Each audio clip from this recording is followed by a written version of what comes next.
Hey everyone, Kevin here. I just wanted to share an idea with you that came from Mark Cuban, the dude on Shark Tank, the owner of the Dallas Mavericks. Yeah, that Mark. He had a brilliant idea for the stimulus or the future stimulus rounds that might actually work for both Democrats and Republicans. And so I want to share that idea with you and then kind of give you my opinion on it because I personally think it's brilliant. But before I share that idea with you, I think it's really helpful for me to just sum up like years of economic studying and researching and going to college for anyway.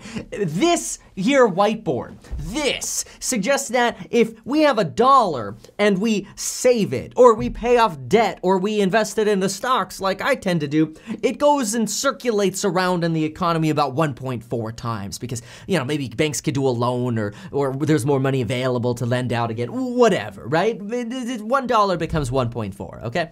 Over here, if you take $1 and you spend it, well, that circulates around in the economy 5.5 times, which the problem that we have right now is a problem with people not spending money. People aren't, out at businesses shopping, and the economy's grinding to a super fast halt. So let's go ahead and listen into Mark Cuban's idea here. That'll be about 40 seconds, and then let's comment on this and see what do we think Republicans and Democrats would actually think about something like this, and is what he's suggesting enough?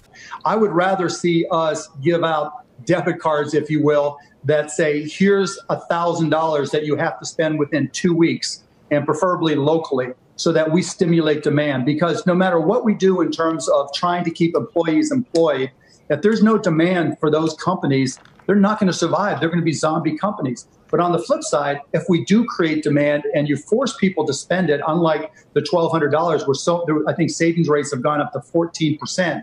If we stimulate that demand, then businesses have a way to stay open. And even if they can't get physically open, they'll have demand that they hopefully can meet via online services. And so we're going to have to stimulate demand. Without demand, we have no economy. And with all the stimulus we could ever possibly hope for, just keeping employees attached to businesses doesn't really help because they're not really being productive. Well, I have to say, that is a fascinating idea, but I think the number is, first of all, way too small. Right now, we're talking about an extra $1,200 stimulus check and the government not telling us what to do with it.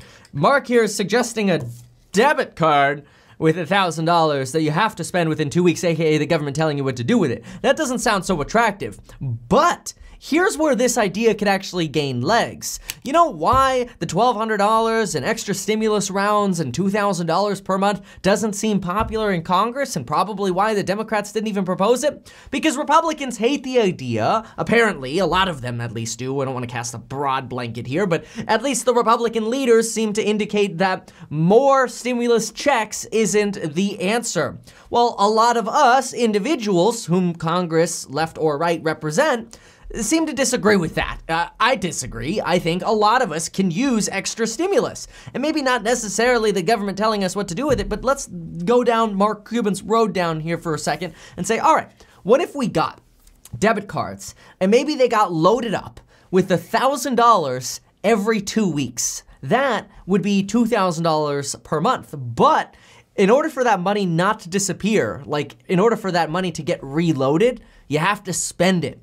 As Mark said, potentially locally or maybe even Apple, Amazon, whatever. You just have to spend it, get it spent into the economy, and then it'll get reloaded every 2 weeks. And maybe that happens for 6 months, right? That'd be a way of getting $2,000 to every single person per month for 6 months. And it might actually be popular with Republicans because what are you doing that's so important? Well, I can't find my whiteboard right now, but basically you're turning $1 into $5.5 in the economy. And rather than, as Mark said, having zombie companies that open up and then people like Chuck Schumer go on TV going, hey, you know, Georgia's been open for 2.5 weeks, yet only 6% of customers are showing up. The people are standing around doing nothing, which is exactly what Mark said. You know, the last thing you want is business is going, all right, we got our Paycheck Protection Program money, get off unemployment and come over here. Well, what am I gonna do when I go back to work, boss? We got no customers. I don't know, just mop the floor over and over again until somebody comes. Well, that doesn't make much sense. And maybe that's a potential reason Republicans are hesitant. So this is a fascinating idea. I actually think it's a good idea if it convinces us to actually get more stimulus. You know, I don't want to come across as saying, yeah, give us $1,200 and force us to spend it and tell us how to spend it. I mean, that's not what I want to come across as at all. But if we are able to get more stimulus by showing that or proving or saying that we will spend it, well, that sounds pretty attractive to me. I mean, look, I like to invest in stocks. You all know that. You know, I like to invest in real estate and things like that. But look, I get it. You know, if I go spend, that's gonna cycle through the economy a lot more. So let me know what you think. Make sure to join those programs in the links below. Get your 2 free stocks with Webull when you deposit $100. Get your life insurance with that link down below. And tell me your thoughts. What do you think about Mark? Is he losing his mind, or is he right? Do we actually need to be convinced to get out there and spend money? Especially if it's somebody else's money. I mean, it sounds good to me, especially if we could get both sides on board in Congress, because right now it seems like they're more interested in bickering than helping us out, which is a little bit of a problem.